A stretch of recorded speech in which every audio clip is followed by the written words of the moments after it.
தினம் ஒரு தேவ அதிகாரம். லூக்கா எழுதிய நற்செய்தி அதிகாரம் 1 இறைவசனம் 1 முதல் 62 முடிய. 12 திருத்தூதர் அனுப்பப்படுதல்.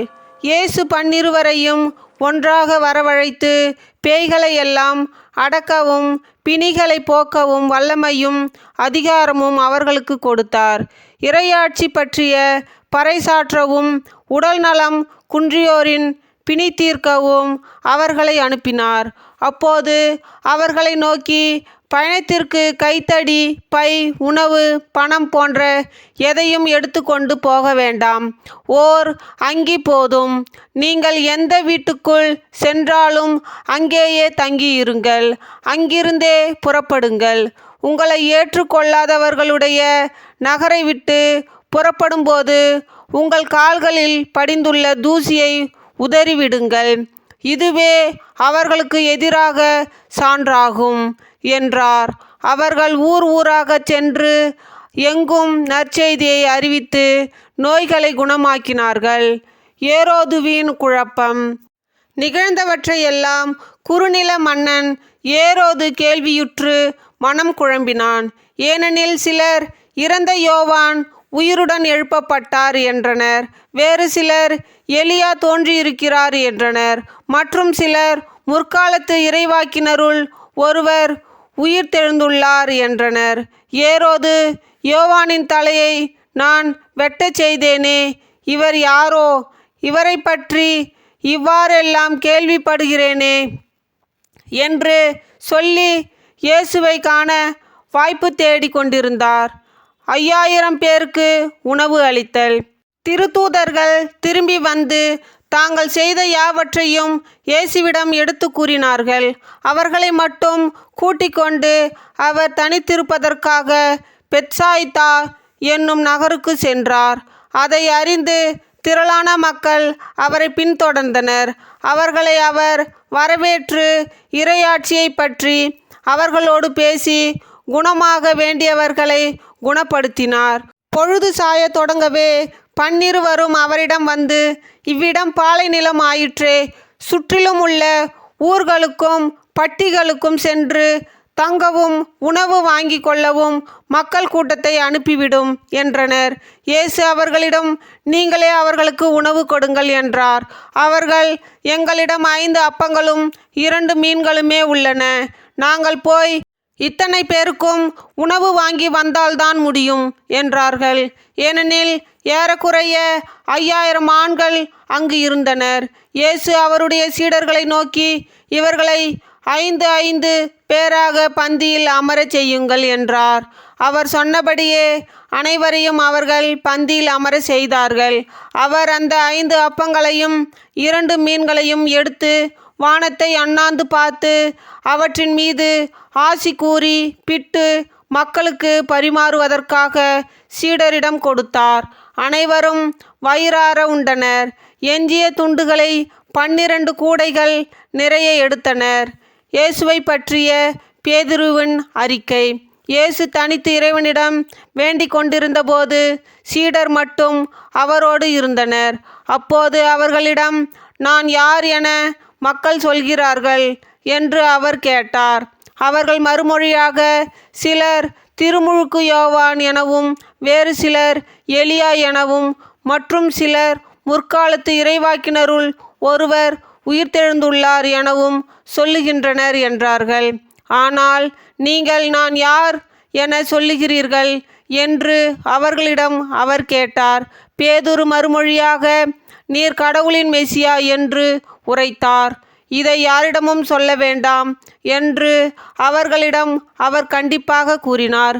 இயேசு தம் சாவை முதன்முறை முன்னறிவித்தல். மேலும் இயேசு மானிட மகன் பலவாறு துன்பப்படவும் மூப்பர்கள், தலைமை குருக்கள், மறைநூல் அறிஞர் ஆகியோரால் உதறி தள்ளப்பட்டு கொலை செய்யப்படவும் 3ஆம் நாளில் உயிருடன் எழுப்பப்படவும் வேண்டும் என்று சொன்னார். பின்பு அவர் அனைவரையும் நோக்கி, என்னை பின்பற்ற விரும்பும் எவரும் தன்னலம் துறந்து தம் சிலுவையை நாள்தோறும் தூக்கி கொண்டு என்னை பின்பற்றட்டும். ஏனெனில் தம் உயிரை காத்து கொள்ள விரும்பும் எவரும் அதை இழந்து விடுவார். என் பொருட்டு தம் உயிரை இழக்கும் எவரும் அதை காத்து கொள்வார். ஒருவர் உலகம் முழுவதையும் தமதாக்கி கொண்டாலும் வாழ்வையே இழப்பாரெனில் அவருக்கு கிடைக்கும் பயன் என்ன? என்னை குறித்தும் என் வார்த்தைகளை குறித்தும் வெட்கப்படும் ஒவ்வொருவரை பற்றியும் மானிட மகன் தமக்கும் தந்தைக்கும் தூய வானதூதர்க்கும் உரிய மாட்சியோடு வரும்போது வெட்கப்படுவார். இங்கு நிற்பவர்களுள் சிலர் இறையாட்சி வருவதை காண்பதற்கு முன் சாக மாட்டார்கள் என உண்மையாகவே உங்களுக்கு சொல்லுகிறேன் என்றார். இயேசு தோற்றம் மாறுதல். இவற்றையெல்லாம் சொல்லி ஏறக்குறைய 8 நாட்கள் ஆன பிறகு இயேசு பேதுருவையும் யோவானையும் யாக்கோப்பையும் கூட்டிக் கொண்டு இறைவனிடம் வேண்டுவதற்காக ஒரு மலை மீது ஏறினார். அவர் வேண்டிக் கொண்டிருந்தபோது அவரது முகத்தோற்றம் மாறியது. அவருடைய ஆடையும் வெண்மையாய் மின்னியது. மோசே, எலியா என்னும் இருவர் அவரோடு பேசிக்கொண்டிருந்தனர். மாட்சியுடன் தோன்றிய அவர்கள் எருசலேமில் நிறைவேறவிருந்த அவருடைய இறப்பை பற்றி பேசிக்கொண்டிருந்தார்கள். பேதுரும் அவரோடு இருந்தவர்களும் தூக்க கலக்கமாய் இருந்தார்கள். அவர்கள் விழித்தபோது மாட்சியோடு இலங்கிய அவரையும் அவரோடு நின்ற இருவரையும் கண்டார்கள். அவ்விருவரும் அவரை விட்டு பிரிந்து சென்றபோது பேதுரு இயேசுவை நோக்கி, ஆண்டவரே, நாம் இங்கேயே இருப்பது நல்லது. உமக்கு ஒன்றும் மோசேக்கு ஒன்றும் எலியாவுக்கு ஒன்றுமாக 3 கூடாரங்களை அமைப்போம் என்று தாம் சொல்லுவது இன்னதென்று தெரியாமலே சொன்னார்கள். இவற்றை அவர் சொல்லி கொண்டிருக்கும்போது ஒரு மேகம் வந்து அவர்கள் மேல் நிழலிட்டது. அம்மேகம் அவர்களை சூழ்ந்தபோது அவர்கள் அஞ்சினார்கள்.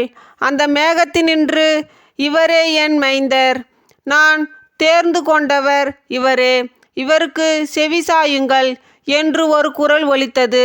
அந்த குரல் கேட்டபோது இயேசு மட்டும் இருந்தார். தாங்கள் கண்டவற்றில் எதையும் அவர்கள் அந்நாளில் யாருக்கும் சொல்லாமல் அமைதி காத்தார்கள். பேய் பிடித்த சிறுவனின் பிணி தீர்த்தல். மறுநாள் அவர்கள் மலையிலிருந்து இறங்கிய பொழுது பெருந்திரளான மக்கள் அவரை எதிர்கொண்டு வந்தார்கள். கூட்டத்திலிருந்து ஒருவர், போதகரே, என் மகன் மீது அருள் கூற வேண்டும் என உம்மிடம் மன்றாடுகிறேன். அவன் எனக்கு ஒரே மகன். ஓர் ஆவி அவனை பிடித்து கொள்கிறது. உடனே அவன் அலறுகிறான். வலிப்பு உண்டாகி நுரை தள்ளுகிறான். அது அவனை நொறுக்கி விடுகிறது. அவனை விட்டு எளிதாக போவதில்லை. அதை ஓட்டிவிடும்படி உம் சீடரிடம் மன்றாடினேன், ஆனால் அவர்களால் முடியவில்லை என்று உரக்க கூறினார். அதற்கு இயேசு, நம்பிக்கையற்ற சீரழிந்த தலைமுறையினரே, எவ்வளவு காலம் நான் உங்களோடு இருக்க இயலும்? எவ்வளவு காலம் நான் உங்களை பொறுத்து கொள்ள இயலும் என்றார். உம் மகனை இங்கே கொண்டு வாரும் என்று அம்மனிதரிடம் கூறினார். அவன் அவரிடம் வந்தபோது பேய் அவனை கீழே தள்ளி வலிப்புண்டாக்கியது. இயேசு அத்தீய ஆவியை அதட்டி சிறுவனின் பிணி தீர்த்து அவனுடைய தந்தையிடம் அவனை ஒப்படைத்தார். அப்பொழுது எல்லாரும் கடவுளின் மாண்பை கண்டு மலைத்து நின்றார்கள். இயேசு தம் சாவை 2ஆம் முறை முன்னறிவித்தல். இயேசு செய்த யாவற்றையும் பார்த்து அனைவரும் வியப்படைந்தனர். அவர் தம் சீடர்களிடம், நான் சொல்லுவதை கேட்டு மனதில் வைத்து கொள்ளுங்கள். மானிட மகன் மக்களின் கையில் ஒப்புவிக்கப்படவிருக்கிறார் என்றார். அவர்கள் அவர் சொன்னதை புரிந்து கொள்ளவில்லை. அவர்கள் அதை உணர்ந்து கொள்ளாதவாறு அது அவர்களுக்கு மறைவாயிருந்தது. ஆயினும் அவர் சொன்னது பற்றி அவரிடம் விளக்கம் கேட்க அஞ்சினார்கள். யார் மிக பெரியவர்? தங்களுக்குள் பெரியவர் யார் என்ற விவாதம் அவர்களிடையே எழுந்தது. இயேசு அவர்களின் எண்ணங்களை அறிந்து ஒரு சிறு பிள்ளையை எடுத்து தம் அருகே நிறுத்தி அவர்களிடம், இச்சிறு பிள்ளையை என் பெயரால் ஏற்றுக்கொள்பவர் எவரும் என்னையே ஏற்றுக்கொள்கிறார். என்னை ஏற்றுக்கொள்பவர் என்னை அனுப்பினவரையே ஏற்றுக்கொள்கிறார். உங்கள் எல்லாரிலும் சிறியவரே பெரியவர் ஆவார் என்றார். இயேசுவின் பெயரால் பேய் ஓட்டியவர். யோவான் இயேசுவை பார்த்து, ஆண்டவரே, ஒருவர் உமது பெயரால் பேய் ஓட்டுவதைக் கண்டு நாங்கள் அவரை தடுக்க பார்த்தோம், ஏனெனில் அவர் நம்மை சாராதவர் என்றார். இயேசு அவரை நோக்கி, தடுக்க வேண்டாம். ஏனெனில் நமக்கு எதிராக இராதவர் நம் சார்பாக இருக்கிறார் என்றார். எருசலேம் நோக்கி பயணம். இயேசுவை ஏற்றுக்கொள்ள மறுத்த சாமாரியர். இயேசு விண்ணேற்றம் அடையும் நாள் நெருங்கி வரவே எருசலேமை நோக்கி செல்ல தீர்மானித்து தமக்கு முன் தூதர்களை அனுப்பினார். அவருக்கு இடம் ஏற்பாடு செய்வதற்காக அவர்கள் சாமாரியருடைய ஓர் ஊருக்கு போய் சேர்ந்தார்கள்.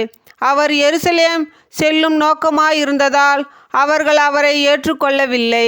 அவருடைய சீடர்கள் யாக்கோப்பும் யோவானும் இதை கண்டு, ஆண்டவரே, வானத்திலிருந்து தீ வந்து இவர்களை அழிக்குமாறு செய்வா, இது உமக்கு விருப்பமா என்று கேட்டார்கள். அவர் அவர்கள் பக்கம் திரும்பி அவர்களை கடிந்து கொண்டார். பின்பு அவர்கள் வேறோர் ஊருக்கு சென்றார்கள். இயேசுவை பின்பற்ற விரும்பியவர்கள். அவர்கள் வழி நடந்தபோது ஒருவர் அவரை நோக்கி, நீர் எங்கே சென்றாலும் நானும் உம்மை பின்பற்றுவேன் என்றார். இயேசு அவரிடம், நரிகளுக்கு பதுங்கு குழிகளும் வானத்து பறவைகளுக்கு கூடுகளும் உண்டு, மானிட மகனுக்கோ தலை சாய்க்க கூட இடமில்லை என்றார். இயேசு மற்றொருவரை நோக்கி, என்னை பின்பற்ற வாரும் என்றார். அவர், முதலில் நான் போய் என் தந்தையை அடக்கம் செய்து விட்டு வர அனுமதியும் என்றார். இயேசு அவரை பார்த்து, இறந்தோரை பற்றி கவலை வேண்டாம், அவர்கள் அடக்கம் செய்யப்படுவார்கள்.